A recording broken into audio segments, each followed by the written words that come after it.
Mark Dawson wasn't always the man who sat in the back of the room during meetings, blending into the gray office walls. 10 years ago, he was the guy at the front.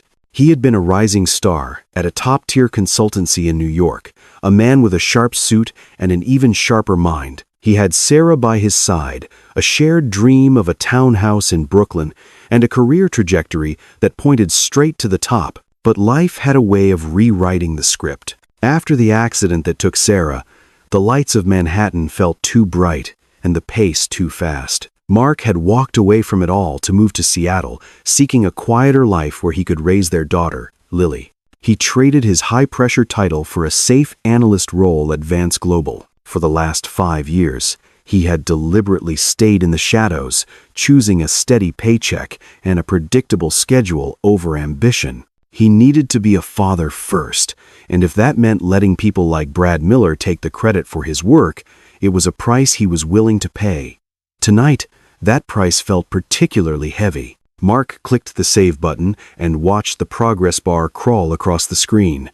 He sent the final file to Brad's inbox, knowing his boss would slap his own name on the cover page by tomorrow morning. It was 10:45 p.m., and the office was silent except for the hum of the air conditioning. Mark grabbed his keys and stepped out of the building. The Seattle rain was coming down in sheets, the kind of heavy, relentless downpour that blurred the city lights into a gray mess.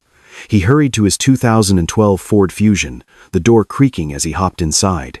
He needed to get back to Ballard. Mrs. Higgins had been watching Lily since 5, and he hated being this late. He pulled onto Highway 99, the windshield wipers struggling to keep up. The road was mostly empty, but as he approached the Aurora Bridge, he saw hazard lights blinking in the distance. A sleek, black Mercedes S-Class was pulled over onto the narrow shoulder. A woman stood next to the driver's side door, holding a phone to her ear and looking down at a completely flat front tire. Steam was curling out from under the hood. Mark slowed down. His gut told him to keep driving. Lily was waiting, and he was exhausted. But he saw the woman shiver, her expensive suit jacket already soaked through. He pulled over a few yards ahead of her. He stepped out, immediately feeling the cold water soak into his shirt. "You okay?" The woman jumped, startled. She looked him up and down, her eyes guarded. "I have a flat, and I think something is wrong with the engine. It just died." "I saw the steam," Mark said. "Did you call a tow?" They said 2 hours. "The weather is backed up everywhere." Mark looked at the tire, then at the engine. "I can change the tire for you, but if it's electrical, it's not going anywhere tonight. You can't stay out here.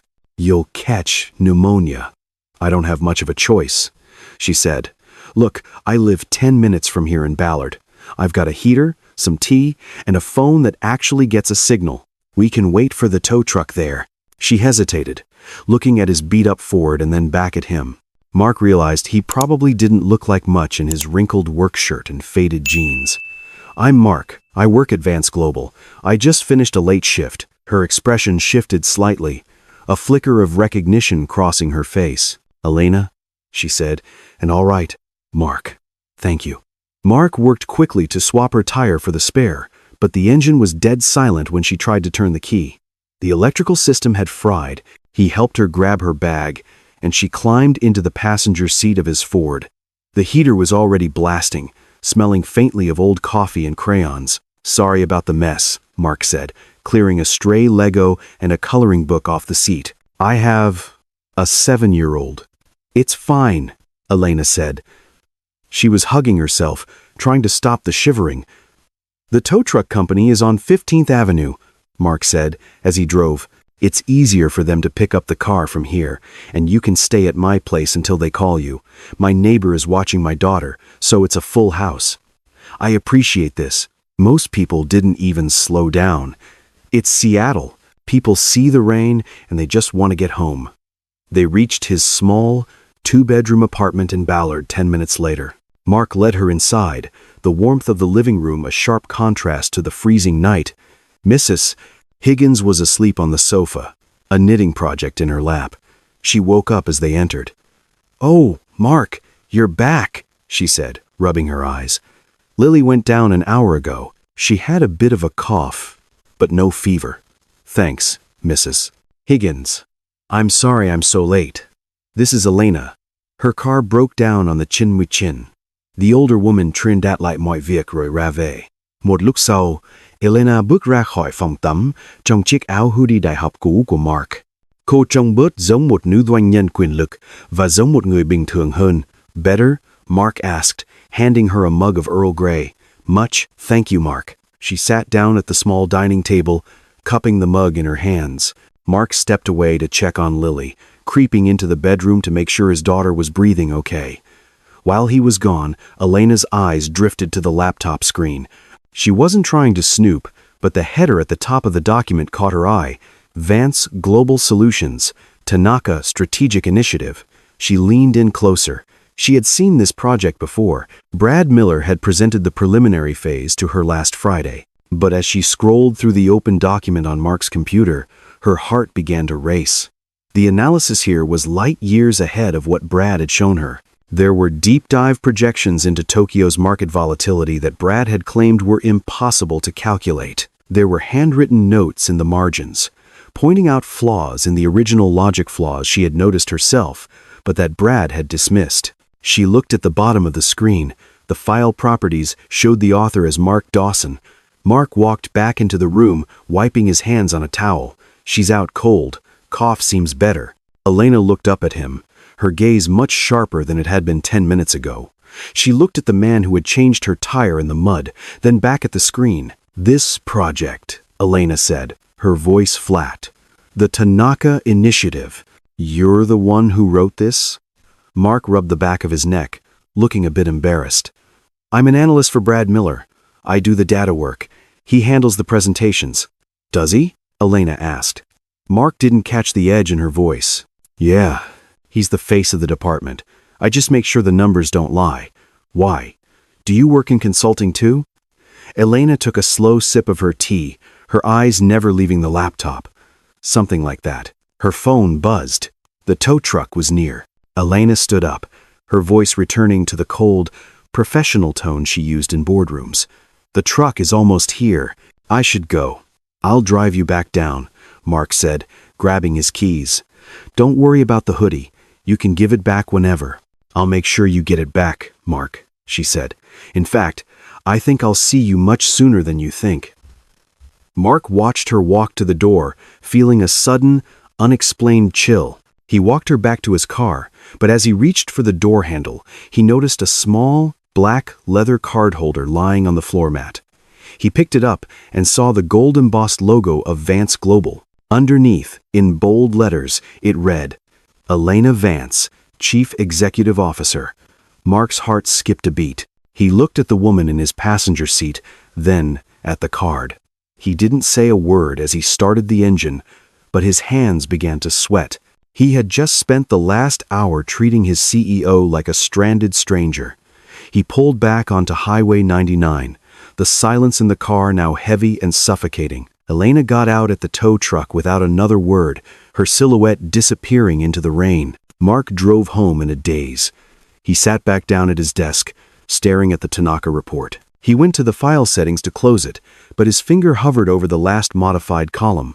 There, in the system log, he saw a notification he hadn't noticed before. A remote access ping had just hit his file from an internal executive server. Someone else had just seen exactly what Elena had seen. His phone chimed. It was an automated system alert from the office. All staff.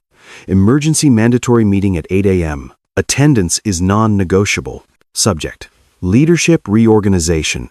The emergency notification on Mark's phone had glowed on his nightstand all night, a silent reminder of the 8 a.m. meeting. He had barely slept, caught between the stress of the reorganization and the sound of Lily's heavy, rattling cough in the next room. By 6 a.m., it was clear she couldn't go to school. A mild case of pneumonia, the doctor had said over the phone. But she needed constant monitoring. Mark paced the living room, checking his watch every 30 seconds. Mrs. Higgins was supposed to be there at 7:30 a.m., but the Seattle morning had turned into a gridlock of metal and rain. A major accident on I-5 had paralyzed the city. I'm so sorry, Mark, Mrs. Higgins said when she finally hurried through the door at 8:15 a.m. The traffic was just a parking lot. I couldn't get off the exit. Just keep her hydrated, Mark said, grabbing his laptop bag. I have to get to the office. It's a mandatory meeting. I'm already late. He sprinted to his car, but the drive downtown was a nightmare. Every red light felt like a personal insult. By the time he swiped his badge at the Vance Global Security desk and ran toward the elevators, it was 8:30 a.m. His heart was hammering against his ribs, not just from the run, but from a growing sense of dread. When the elevator doors opened on the 4th floor, the usual morning chatter was missing. The entire open space office, nearly 40 people, was gathered in a large circle near the central hub. In the middle of the circle stood Brad Miller. He was leaning against a desk, his arms crossed over his expensive tailored vest. Mark tried to slip into the back of the crowd, but Brad's eyes snapped to him instantly. "Nice of you to join us, Dawson," Brad said. His voice carried easily across the silent room. "I'm sorry, Brad. I had a family emergency," Mark said, trying to catch his breath. "A family emergency?" "Again," Brad said. He walked toward Mark, his leather shoes clicking sharply on the polished floor. "We're in the middle of a global leadership reorganization. The CEO is looking at every department's efficiency. And here you are, 30 minutes late to the most important meeting of the year. My daughter has pneumonia." The sitter was stuck in the I-5 accident, Mark explained. He looked around the room, seeing his coworkers staring at the floor. "Do you think the Tanaka Group cares about your sitter?" Brad asked. "Do you think Elena Vance cares about your domestic struggles? This is a Tier 1 strategic firm, not a charity for struggling parents." "I finished the Tanaka report, Brad. It's in your inbox. I worked until nearly midnight to ensure it was perfect." Brad laughed. A short, dry sound. He reached over to a nearby desk and picked up a physical copy of the report Mark had printed the night before. He didn't even look at the pages. "Your priorities are a mess, Mark. You're distracted. You're unreliable. Your personal life has become a burden to this department and, frankly, to this entire company." "I do my job," Mark said, his voice tightening. "I do more than my job, and you know it." "What I know is that I need a team that is fully present," Brad said. He held the Tanaka report up for everyone to see. This is the work of a man whose mind is elsewhere. I can't have this kind of mediocrity dragging us down during a reorganization." Brad walked over to the large trash bin near the coffee station. With a slow, deliberate motion, he dropped the thick stack of papers into the bin. "You're done, Mark. I'm terminating your contract, effective immediately."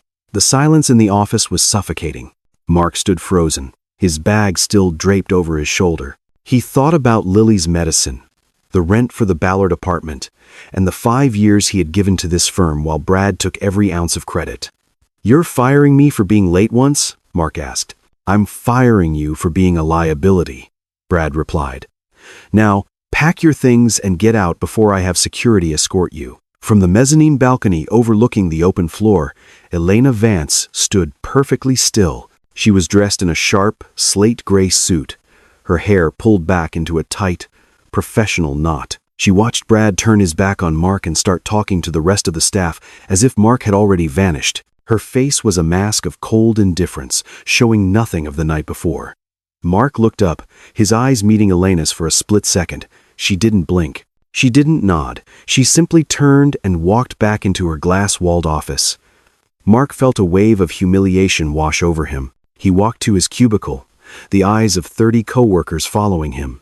He grabbed the small picture of Lily from his desk and slid his laptop into his bag. He didn't look back at Brad. He couldn't. As he reached the elevator banks, the doors opened, and Sam, the lead IT analyst, stepped out. He was holding a tablet and looked frantic. "Mark, wait," Sam said, blocking the elevator. "Not now, Sam. I just got fired." "I know, I heard," Sam said, leaning in close so the others couldn't hear. "But you need to look at this. I was running the audit Elena Vance requested this morning. She asked for a full forensic trace on the Tanaka files." Mark shook his head. "It doesn't matter." Brad threw it in the trash. "It matters a lot," Sam said, turning the tablet screen toward Mark. "I didn't tell Brad yet. I didn't tell anyone. But the system log shows that someone accessed your local drive at 2 a.m. last night. They didn't just read the file, Mark. They embedded a hidden tracking script into the metadata. Mark looked at the code on the screen. His heart stopped. That's a corporate espionage flag. Who accessed it? Sam looked back at the mezzanine where Elena's office sat. Then back at Mark. The login credentials used were Brad Miller's, Sam whispered. But the IP address isn't from the office. It's from a private server located in the Queen Anne district. Mark stared at the tablet. Queen Anne was where Elena Vance lived. Before Mark could say anything, the office intercom crackled to life. Elena's voice, calm and cutting, filled the room. "Mr. Miller, please bring Mark Dawson and the Tanaka file to the executive boardroom." Now, Mark clutched his bag as he walked toward the executive boardroom.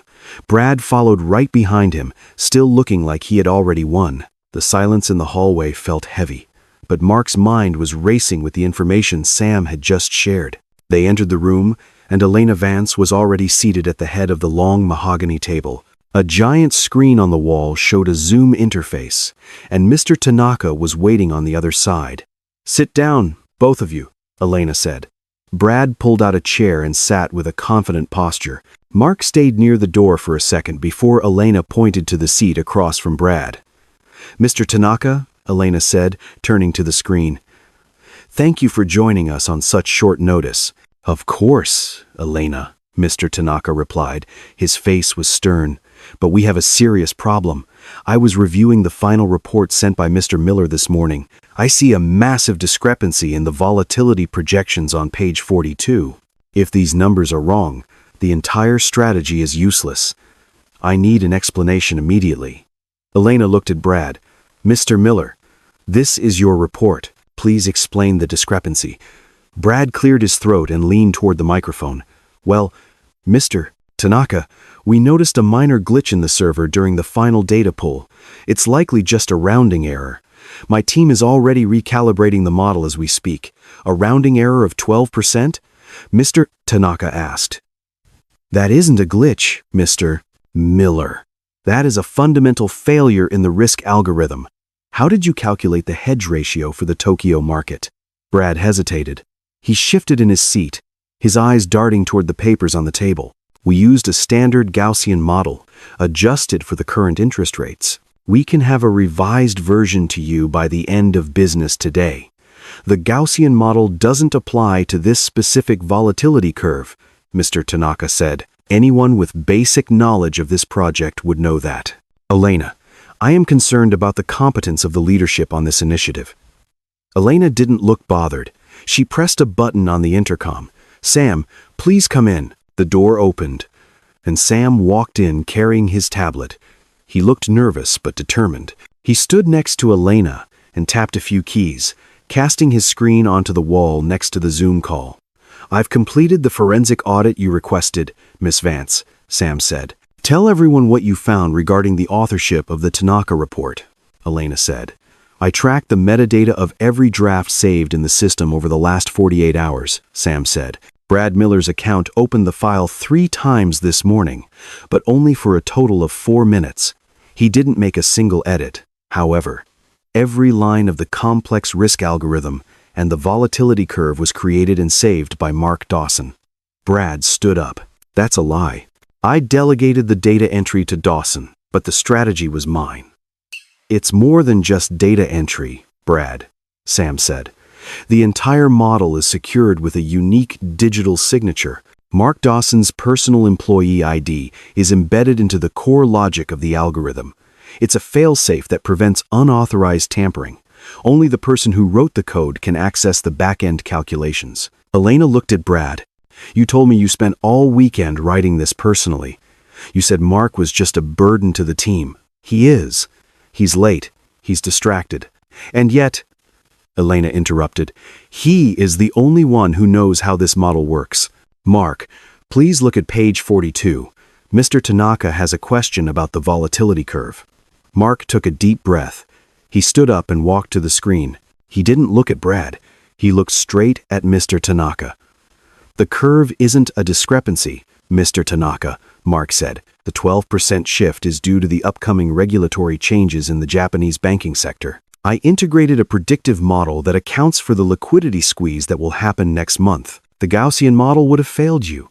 My algorithm uses a non-linear approach to protect your assets during the transition. Mr. Tanaka leaned closer to his camera. He was silent for a moment as he looked at the math Mark was displaying. Predictive liquidity modeling, Tanaka whispered.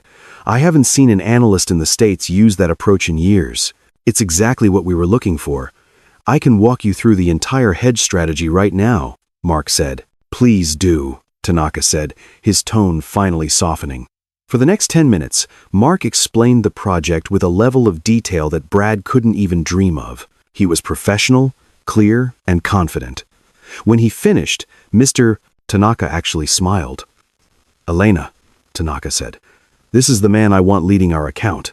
Not a face, but a brain. I agree, Elena said. She turned to the door. Security, please come in. 2 uniformed guards entered the room. Elena pointed at Brad. Brad Miller, you are being terminated for fraudulent representation of company work and gross incompetence. You will be escorted from the building immediately. Your personal items will be mailed to you. You can't do this, Brad shouted. I've been here for 6 years. Dawson is a nobody. You're wrong, Elena said. He's the only reason we still have this contract. The guards grabbed Brad by the arms and let him out.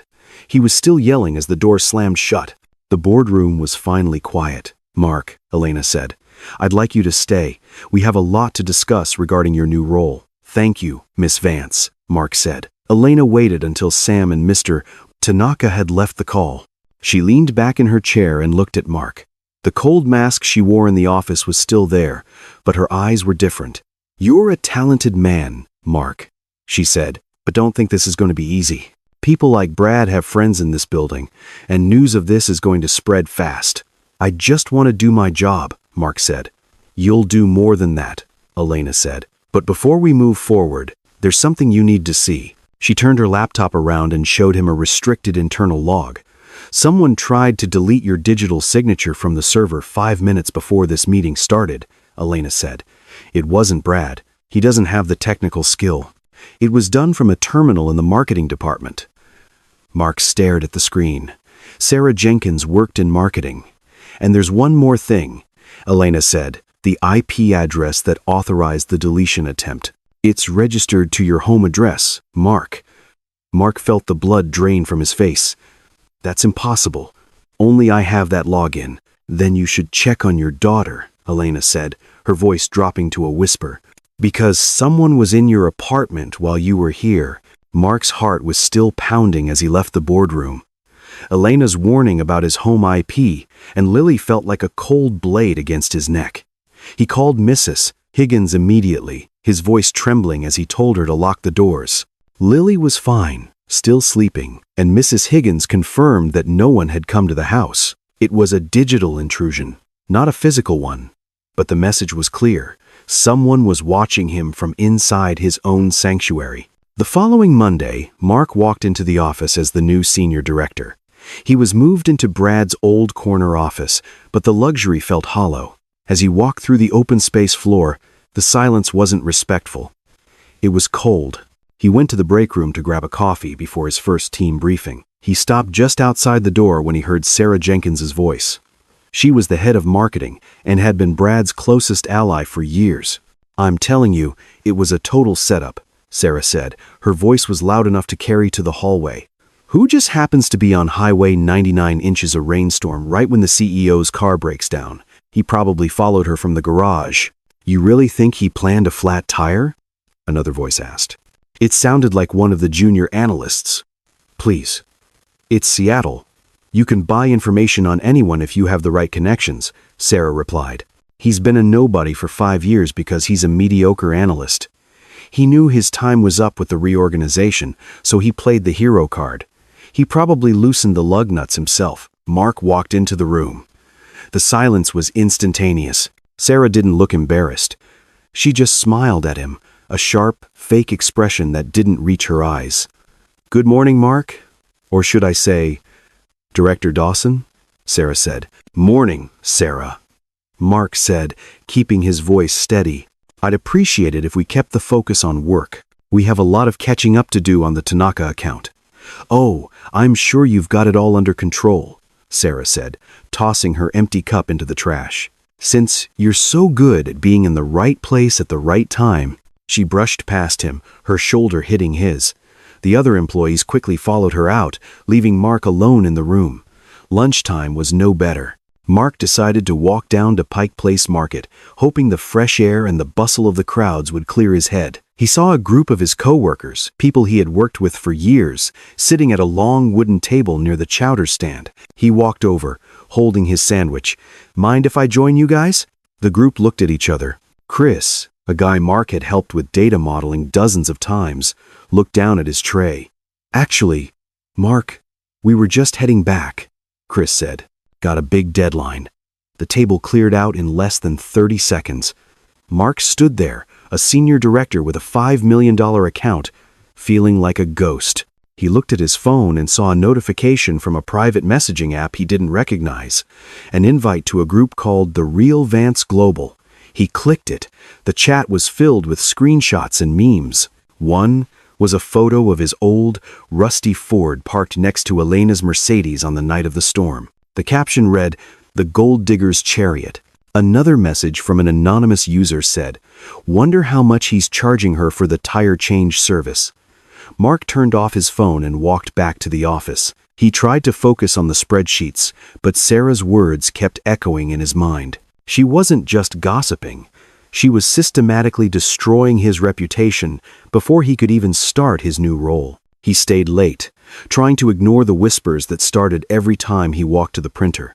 Around 7 p.m., he went back to his office to grab his bag. As he sat down, he noticed a folded piece of paper tucked under his keyboard. He opened it. It was a printed copy of his bank statement from 3 months ago. One specific deposit was highlighted in bright yellow, a $5,000 transfer from an untraceable offshore account. Mark stared at the paper. He had never seen that money in his life. He pulled up his banking app on his phone, his hands shaking. He scrolled through his history, and there it was, a deposit he hadn't noticed because it had been buried under his tax refund. A light knock on the door made him jump. Sarah Jenkins was leaning against the doorframe, her phone in her hand. "That's a lot of money for an analyst's salary." "Mark," she said quietly, "I wonder what the ethics committee will think when they see you were taking consulting fees from a Tanaka competitor while working on the project." "I didn't take this money, Sarah," Mark said, his voice rising. "The records say you did," Sarah replied, holding up her phone. "And I just hit send on an anonymous tip to the Department of Justice. You should probably call a lawyer before you call Mrs. Higgins tonight." Mark spent the night staring at his bank app, the $5,000 deposit glowing like a radioactive isotope on the screen. He hadn't called a lawyer yet. He didn't even know where to start. When Sarah Jenkins walked away from his office door, her threat about the Department of Justice felt like a death sentence. He barely slept, checking on Lily every hour, terrified that a knock on the door would be the authorities coming to take him away from his daughter. The next morning, the office was even colder. As Mark walked to the executive floor, the whispers were no longer quiet. People didn't even bother to look away anymore. He headed straight for Elena's office, needing to explain the money before the ethics committee did it for him. He stood in front of her glass door. Elena didn't look up from her tablet. She sat in a high-backed leather chair, her face a mask of professional indifference. "I didn't take that money, Elena," Mark said as soon as he stepped inside. "Someone put it there. Sarah showed me a printout of my own statement. She's the one who reported it." Elena finally looked up. Her eyes were icy, devoid of the warmth he had seen at his dining table. "The internal audit team is already looking into it, Mark. Until they reach a conclusion, I can't discuss it with you. You know me," Mark said. "You saw my work. You saw how I live. Do I look like someone taking offshore bribes? In this building, I only know what the data tells me," Elena replied. She stood up and handed him a thick blue folder. "I have a new assignment for you. Project Zenith. It's the restructuring plan for our European merger. I need a full risk assessment and a 5-year projection."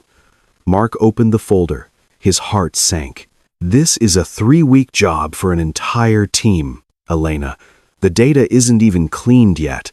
I need it by Friday morning, Elena said. If you're the lead analyst Mr. Tanaka thinks you are, you'll find a way. Friday? That's 48 hours, Mark said.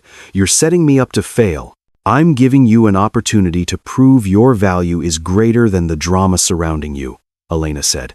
Now, please get to work. I have a board meeting. Mark walked out of the office, the weight of the folder feeling like a lead weight. He knew what she was doing. She was distancing herself. She was throwing him into the fire to see if he'd burn or come out stronger. He spent the next 10 hours buried in spreadsheets. No one offered him coffee.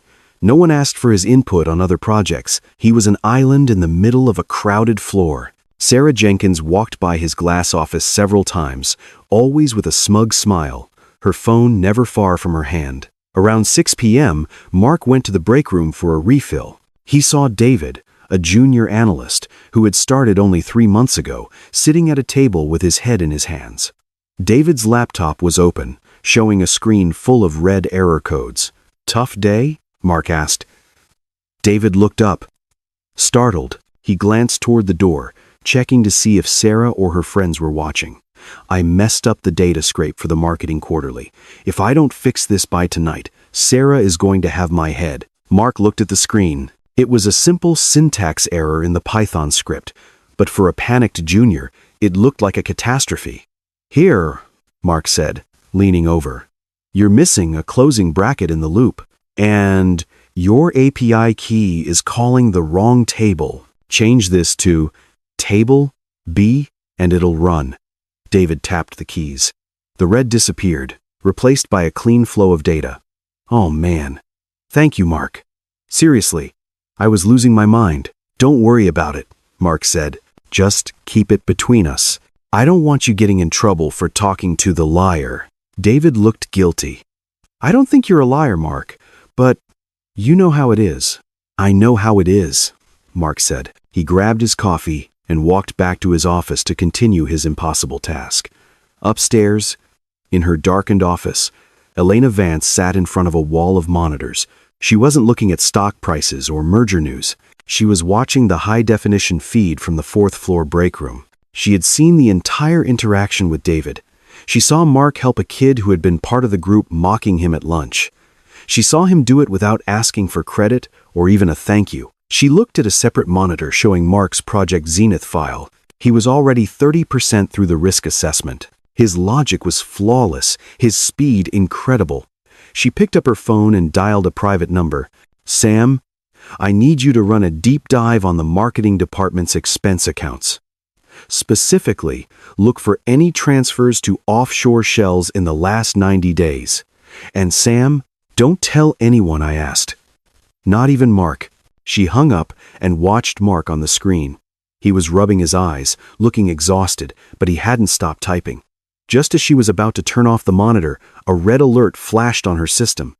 It was an unauthorized access notification for the building's parking garage. Mark's Ford Fusion had just been flagged.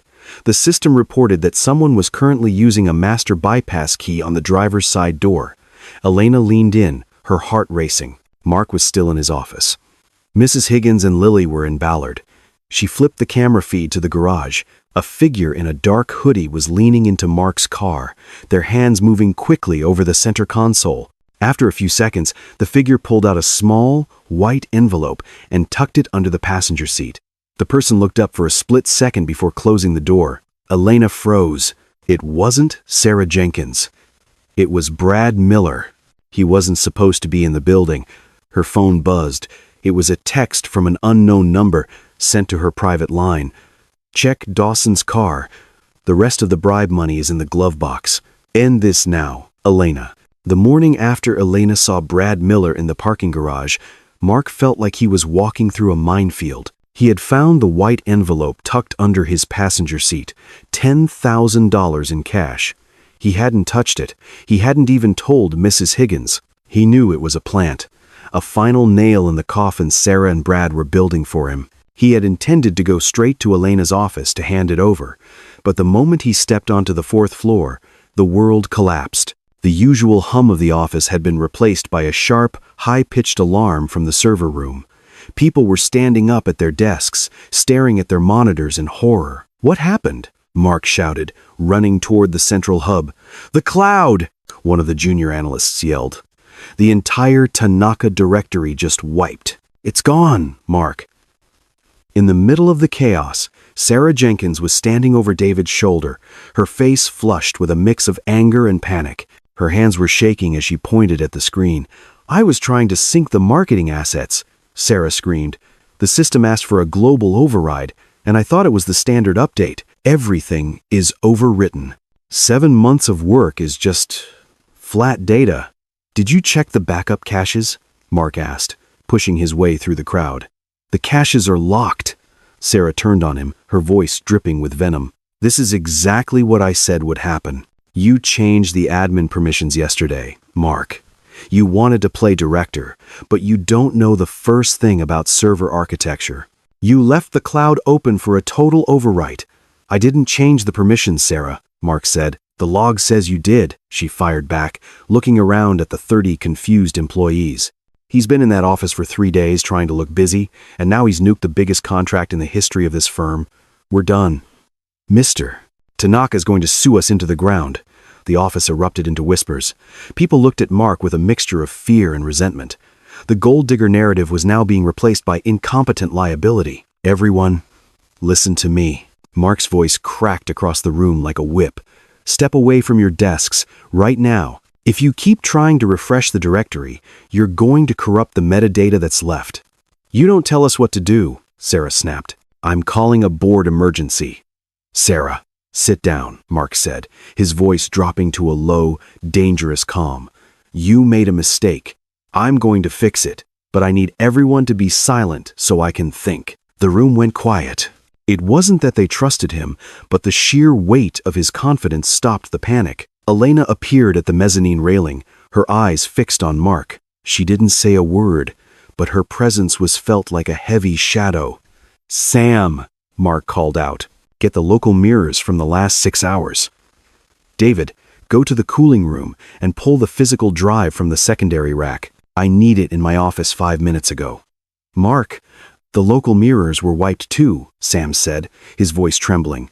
"Whatever Sarah did, it was a total system sync. It's all gone." "No, it's not," Mark said. "I've been running a private redundant backup on a separate partition since Tuesday. It's not on the company cloud." Sarah's eyes widened. "That's a security violation. You aren't allowed to store project data on unapproved partitions. I'd rather have a security violation than a $5 million lawsuit," Mark said. "Sam, let's go. It's going to be a long night." For the next 12 hours, the office was a tomb. Most of the staff went home at 8 p.m., leaving Mark and Sam alone under the flickering fluorescent lights. They worked in silence, the only sound being the frantic tapping of keys and the hum of the cooling fans. Mark stayed focused, his mind blocking out the bribe money in his car and the glares from Sarah. "I've got the first layer," Sam whispered, around 2 a.m. He looked exhausted, his eyes bloodshot. "But the encryption key Sarah used was weird, Mark. It wasn't the standard Vance Global key. It's like she used an external script to initiate the sync." "Can you trace the script source?" Mark asked. "It's buried in the temp files," Sam said, his fingers flying across the board. "Wait, Mark, look at this." Mark leaned in. The script wasn't a mistake. It was a pre-programmed wipe command. Sarah hadn't accidentally overwritten the data. She had triggered a bomb that was meant to look like a management error. "She did it on purpose," Mark said, the realization hitting him like a physical blow. "She was willing to destroy the firm just to get rid of me." "It gets worse," Sam said, pointing to a string of code at the bottom of the log. The script wasn't just for the Tanaka file. It opened a back door to the CEO's private server. "Mark, someone is downloading Elena's personal financial records right now." Mark grabbed his phone to call Elena, but the office lights suddenly flickered and died. The server hum stopped. In the darkness, the electronic lock on Mark's office door clicked shut. "Sam?" Mark called out. There was no answer. A soft, rhythmic sound echoed from the hallway, the sound of heavy footsteps on the carpet. "Mark."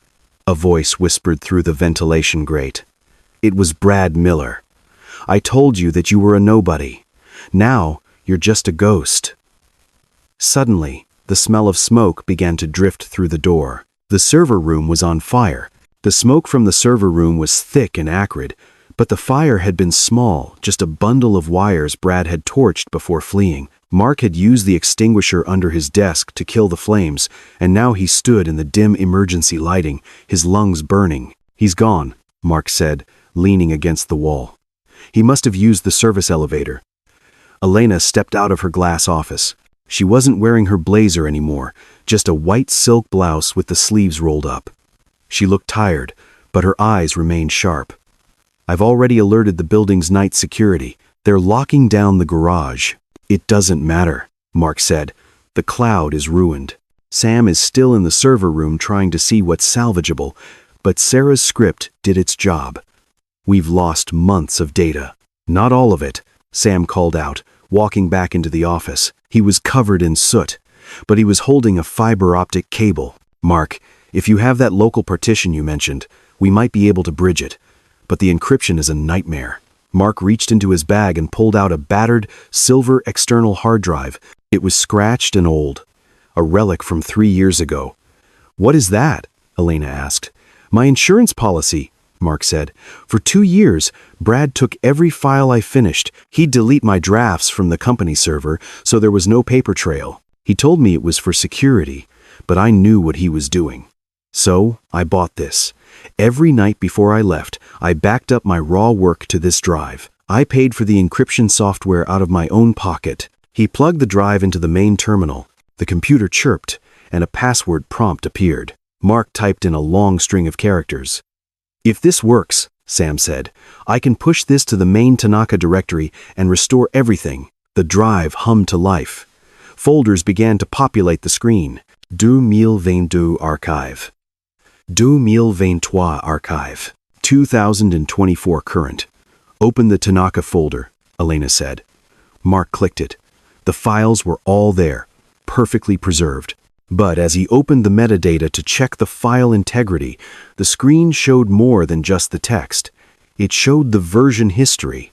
Wait, Sam said, leaning in. Look at the authorship log on the 2022 projects. The North Star merger, the Aris Logistics contract, the Zenith projections. Elena leaned over Mark's shoulder. The screen scrolled through hundreds of files. In every single one, the created by field read Mark Dawson.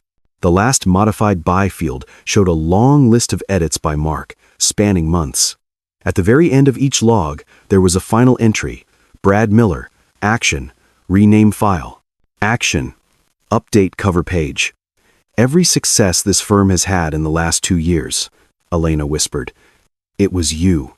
I just wanted to keep my job, Mark said. Brad told me that if I made him look good, he'd make sure I was never on the layoff list. I had Lily to think about.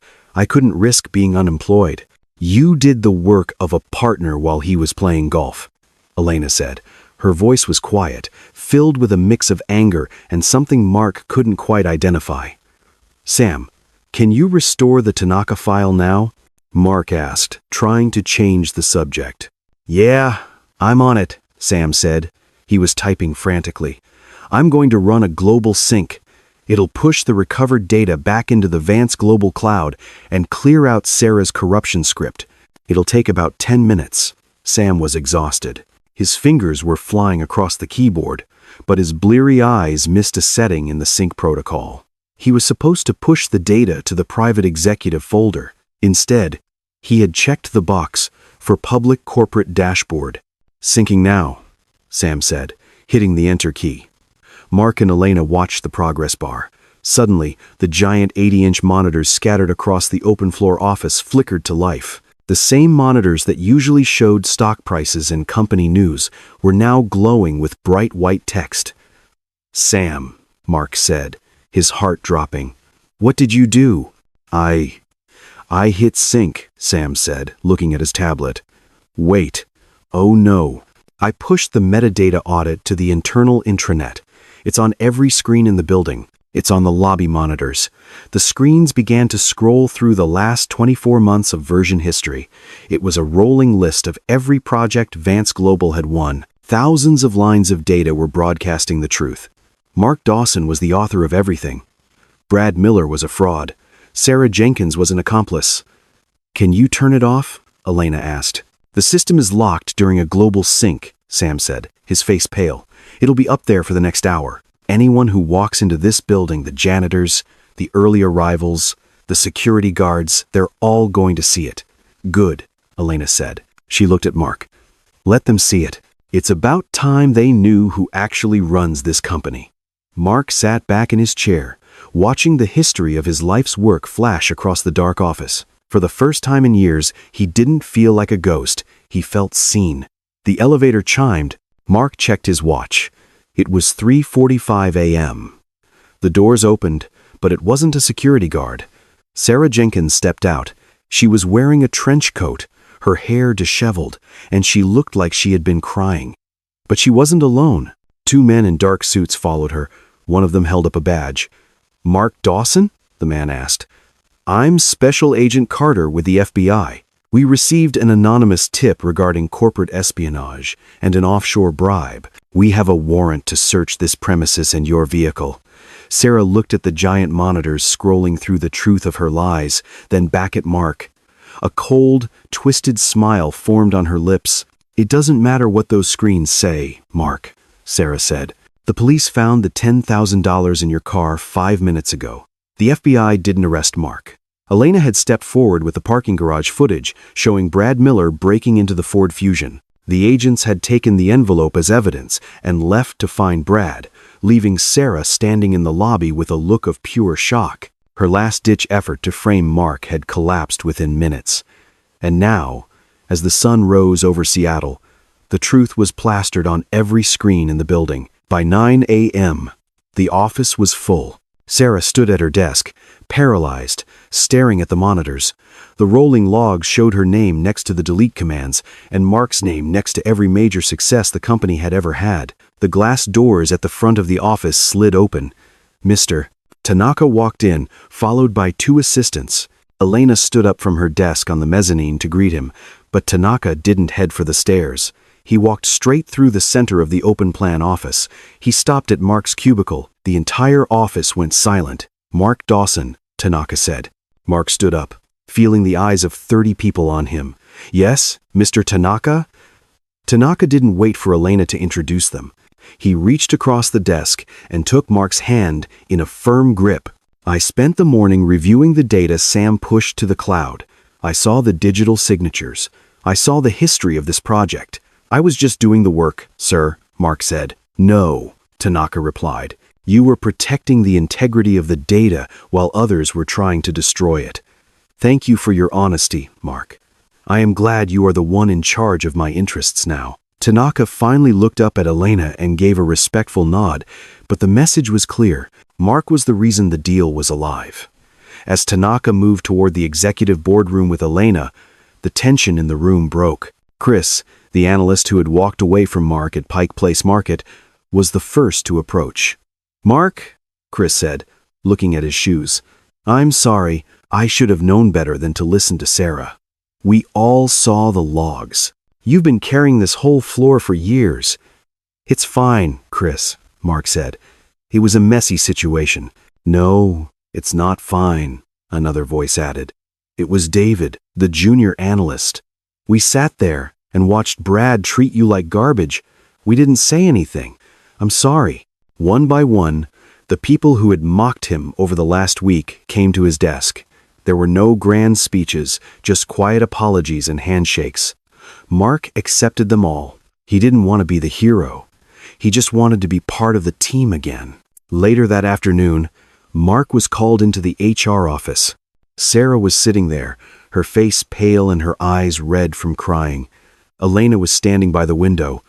"We've completed the internal review, Sarah," Elena said. "Between the metadata logs and the unauthorized access script, we have more than enough to terminate you for cause. We are also considering filing a civil suit for the damage to the cloud servers." Sarah didn't say anything. She just looked at the floor, her hands trembling. "The board wants a full dismissal and legal action," Elena continued. "Mark, as the senior director of the department she affected most, do you have anything to add?" Mark looked at Sarah. He remembered her smug smile in his office, but he also thought about Brad Miller and how he had manipulated everyone. Sarah had been part of it, but she was also a tool Brad had used. "I don't think legal action is necessary," Mark said. Elena turned, looking surprised. "She tried to have you arrested, Mark." "I know," Mark said.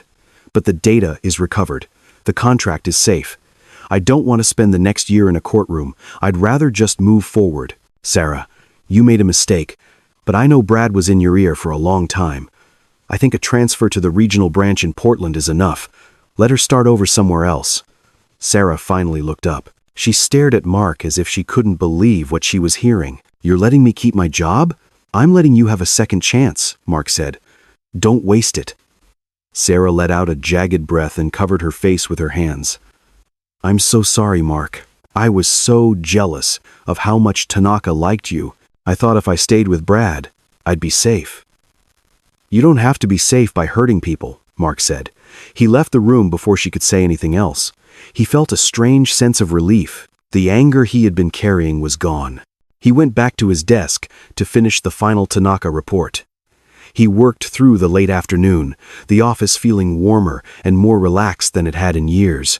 Around 5 p.m., his phone buzzed. It was a text from Mrs. Higgins. "Mark, can you come home a bit early? Lily has something she wants to show you. It's important." Mark frowned. Lily's cough was better, so he didn't think it was a health issue. He packed his bag and headed for the elevator. As he reached the lobby, he saw a black SUV parked out front. The window rolled down, and Elena Vance looked out at him. "You're heading home?" she asked. "Yeah. Mrs. Higgins says Lily has a surprise for me," Mark said. "Get in," Elena said. "I'll give you a lift. I think I know what the surprise is." Mark climbed into the back seat, confused. As the car pulled away from the curb, Elena handed him a small, sealed envelope. "What's this?" Mark asked. "It's not from me," Elena said. "It arrived at the front desk this afternoon, addressed to Lily Dawson. It's from a private investigator I hired to look into Brad Miller's past." Mark opened the envelope. Inside was a single, old photograph. It was a picture of Sarah, Mark's late wife, standing in front of a building he didn't recognize. But it wasn't Sarah that caught his eye. It was the man standing next to her, his arm around her shoulder. It was Brad Miller. Mark felt the world tilt. They knew each other? "They were engaged before she met you, Mark," Elena said quietly. "Brad didn't just pick you because you were a good analyst. He picked you because he wanted to take everything from the man who took her from him." The revelation about Brad and Sarah had sat heavy in Mark's chest all Friday night. He had looked through old photos of Sarah, searching for a trace of Brad Miller in the background of her life before him. But he found nothing. Sarah had never mentioned him. To her, Brad was likely just a chapter she had closed and forgotten. To Brad, however, Mark was the man who had stolen his future. It explained the years of quiet sabotage and the sudden, frantic attempt to destroy Mark's career. Brad hadn't just wanted the Tanaka contract. He wanted to see Mark lose everything, just as he felt he had. By Saturday afternoon, the rain had finally stopped, leaving the Seattle sky a pale, washed-out blue. Mark took Lily to Discovery Park. It was one of the few places in the city where the wind was consistent enough for her favorite kite, a large, nylon diamond covered in glowing stars. "Higher, Daddy! Look how high it is!" Lily shouted. She was running across the grass near the West Point Lighthouse, her small hands gripping the plastic handle. "I see it, Lily! Keep a steady pull on the line," Mark called back. He stood a few feet away, watching her. For the first time in a week, his phone was silent. No emails, no emergency alerts, no whispers. "She has a good arm," a voice said from behind him. Mark turned. Elena Vance was walking toward them. She wasn't the CEO in the slate gray suit today. She wore faded jeans, a pair of worn-in boots, and an oversized cream-colored wool sweater. Her hair was loose, blowing slightly in the salt breeze coming off the Puget Sound. "Elena," Mark said, surprised. "I didn't think you liked the outdoors. I grew up in the Pacific Northwest, Mark. You can't escape the woods and the water," Elena said. She stood next to him, watching Lily. "How is she feeling?" "Much better. The fresh air is doing her good," Mark said. They stood in silence for a moment, watching the star-patterned kite dance against the clouds. Lily noticed Elena and waved frantically with one hand. Elena waved back, a genuine smile breaking across her face. "She looks just like her mother," Elena said quietly. Mark looked at her. "You saw the photo?" "I did," Elena said. "I'm sorry, Mark. I had no idea Brad's grudge went that deep. I knew he was a climber, but I didn't know he was a ghost from your past." "I didn't know either," Mark said. "All these years, I thought I was just an easy target because I didn't fight back. I didn't realize it was personal." "Let's go down to the water," Elena suggested. They walked down the sandy path to the beach, where the tide had left large, sun-bleached logs of driftwood scattered along the shore. Mark helped Elena step over a pile of seaweed, and they sat down on a massive fir trunk that had washed up months ago. Lily ran ahead, trying to see how close she could get to the waves without getting her sneakers wet. "Mark, there's something I need to tell you," Elena said. She was looking out at the ferry crossing the Sound toward Bainbridge Island. "I knew." Mark frowned. "Knew what?" "That night on Highway 99, when I saw the Tanaka files on your laptop while you were checking on Lily," Elena said. "I knew right then that Brad was a fraud. I knew you were the one doing the work." Mark felt a flash of frustration. "Then why did you let Monday happen? Why did you let him humiliate me in front of the whole office?"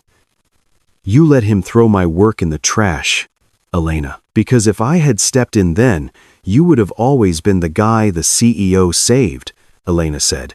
She turned to look at him, her expression serious. The office was full of rumors.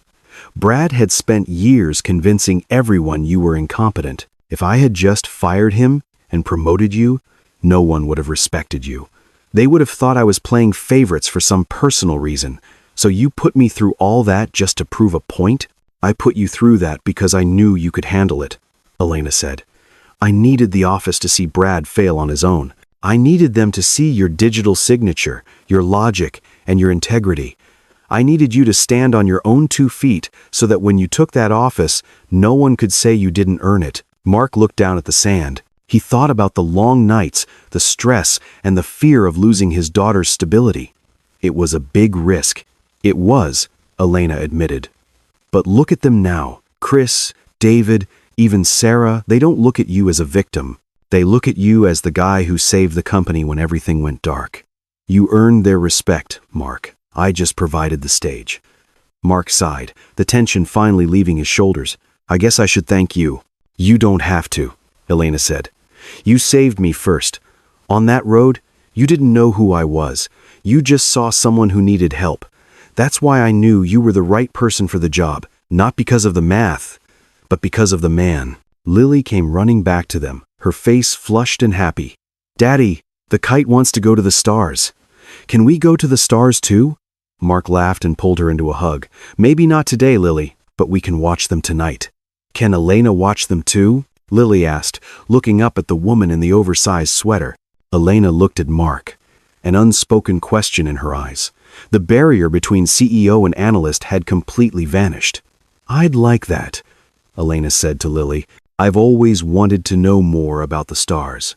As the sun began to set, casting long, orange shadows across the beach, the three of them walked back toward the parking lot. The drama of Vance Global felt a world away. Mark felt a sense of peace he hadn't known since Sarah passed. He felt safe. He felt like he finally belonged somewhere. They reached Mark's Ford Fusion. He opened the door for Lily, but as he turned to say goodbye to Elena, his eyes caught something on the windshield of her SUV parked nearby. It was a small, white piece of paper tucked under the wiper. Mark stepped over and pulled it out. There was no name, just a single typed sentence. "The shadows don't stay in the office, Mark. Ask Elena about the night Sarah died." Mark felt the blood drain from his face. He looked at Elena, who was smiling at Lily, oblivious to the note in his hand. The safe world he thought he had just built started to crack once again. He looked at the note, then at the woman who had just confessed to testing his strength. "Elena?" Mark asked, his voice barely a whisper. "Where were you the night of the accident?" The sun was a deep, bruised orange as it dipped below the horizon of Elliott Bay.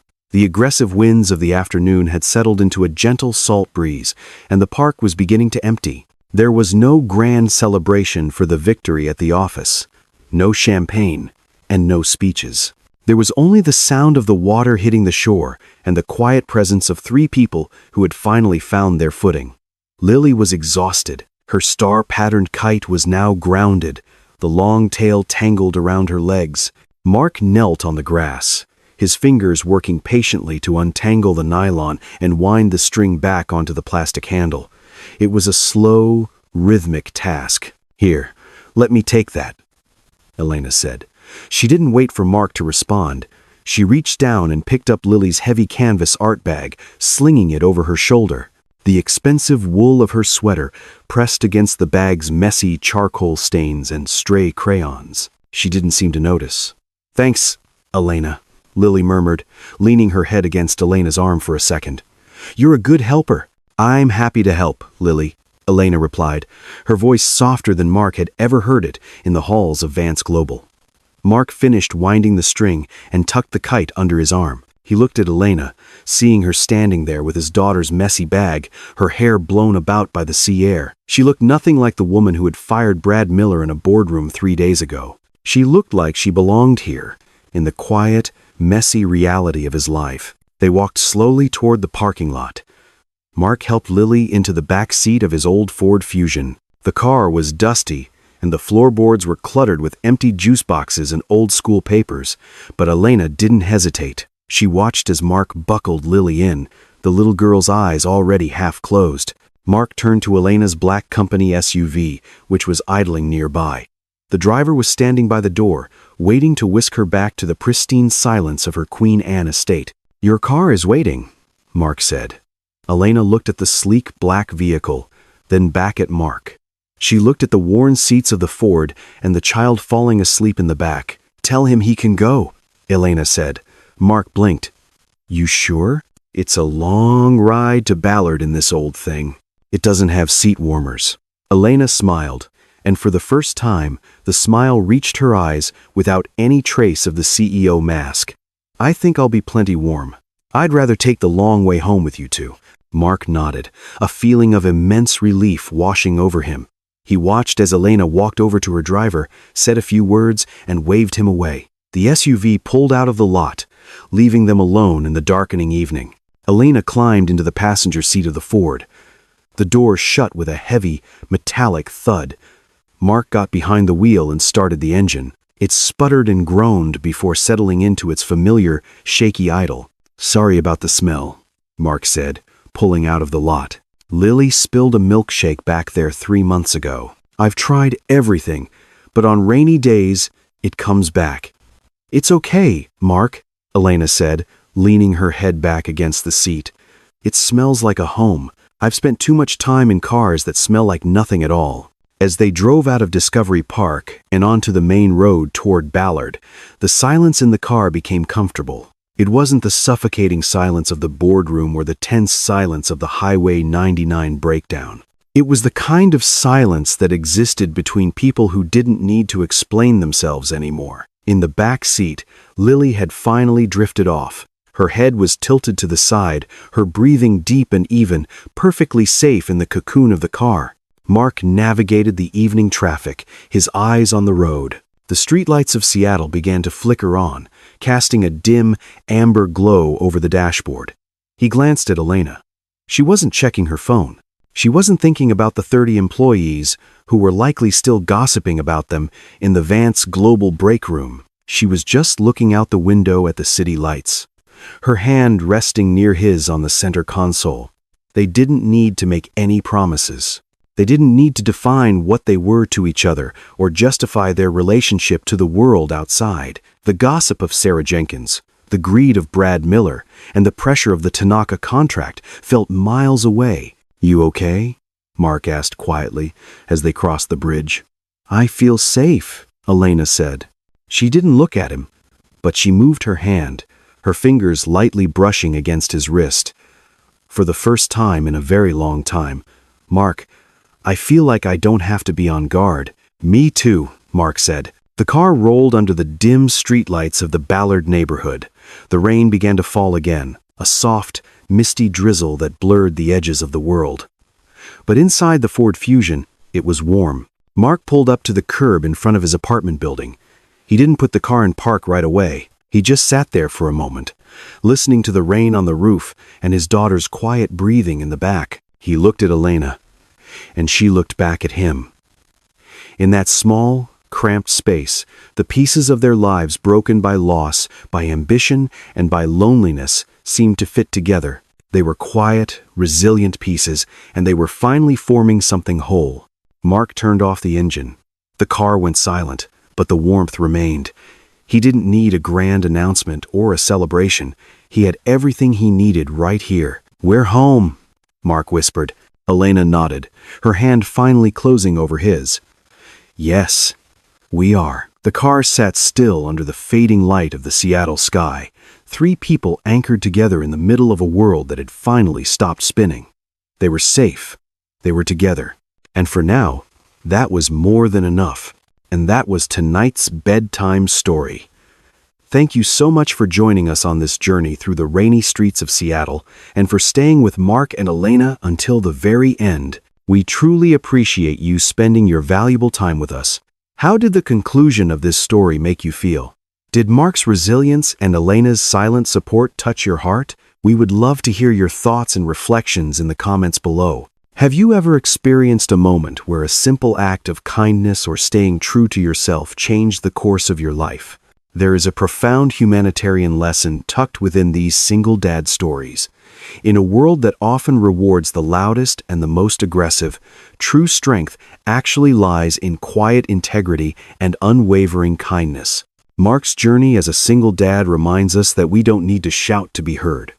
Our actions and our character will eventually speak for themselves. This story teaches us that no matter how many shadows try to pull us down, leading with a good heart will always guide us to a place where we feel safe, seen, and loved. If you found comfort in this narrative and want to explore more heartwarming single dad stories, please consider subscribing and sharing this video with someone who might need a reminder that peace is possible after the storm. Thank you again for being here. May you find your own quiet bridge over the stormy waters. Sleep well, and we will see you in the next story.